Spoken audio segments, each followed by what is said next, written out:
So I was trained to become a gymnast for 2 years in Hunan, China in the 1970s. When I was in the first grade, the government wanted to transfer me to a school for athletes, all expenses paid. But my tiger mother said, no. My parents wanted me to become an engineer like them. After surviving the Cultural Revolution, they firmly believed there's only one sure way to happiness, a safe and well-paid job. It is not important if I like the job or not. But my dream was to become a Chinese opera singer. That is me playing my imaginary piano. An opera singer must start training young to learn acrobatics. So I tried everything I could to go to opera school. I even wrote to the school principal and the host of a radio show. But no adults liked the idea. No adults believed I was serious. Only my friends supported me, but they were kids, just as powerless as I was. So at age 15, I knew I was too old to be trained. My dream would never come true. I was afraid that for the rest of my life, some second-class happiness would be the best I could hope for. But that's so unfair. So I was determined to find another calling. Nobody around to teach me? Fine, I turned to books. I satisfied my hunger for parental advice from this book by a family of writers and musicians. I found my role model of an independent woman when Confucius tradition requires obedience. And I learned to be efficient from this book. And I was inspired to study abroad after reading these. I came to US in 1995. So which books did I read here first? Books banned in China, of course. The Good Earth is about Chinese peasant life. That's just not convenient for propaganda. Got it. The Bible is interesting, but strange. That's a topic for a different day. But the fifth commandment gave me epiphany.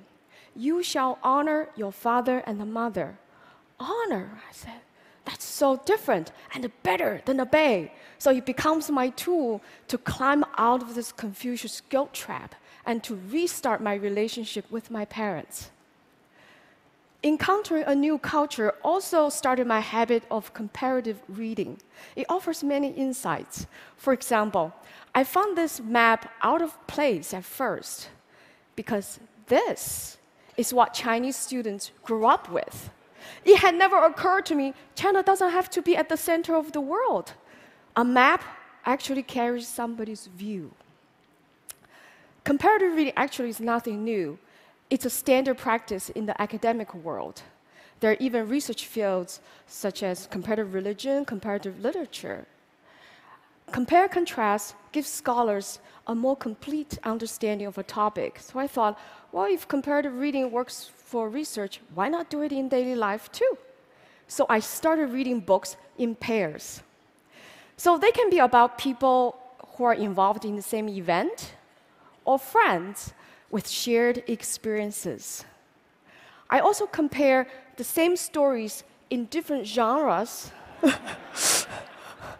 or similar stories from different cultures, as Joseph Campbell did in his wonderful book.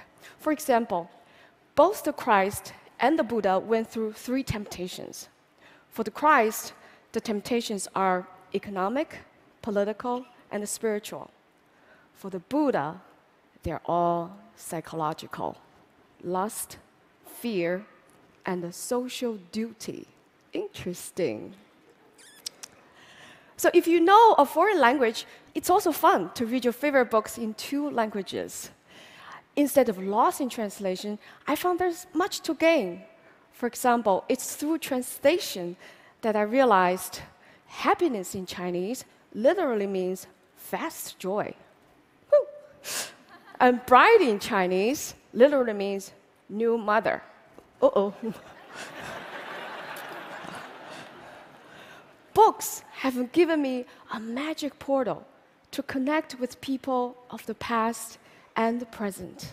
I know I shall never feel lonely or powerless again. Having a dream shattered really is nothing compared to what many others have suffered. I have come to believe that coming true is not the only purpose of a dream. Its most important purpose is to get us in touch with where dreams come from, where passion comes from, where happiness comes from. Even a shattered dream can do that for you. So because of books, I'm here today, happy, living again with a purpose and a clarity most of the time. So may books be always with you. Thank you. Thank you. Thank you.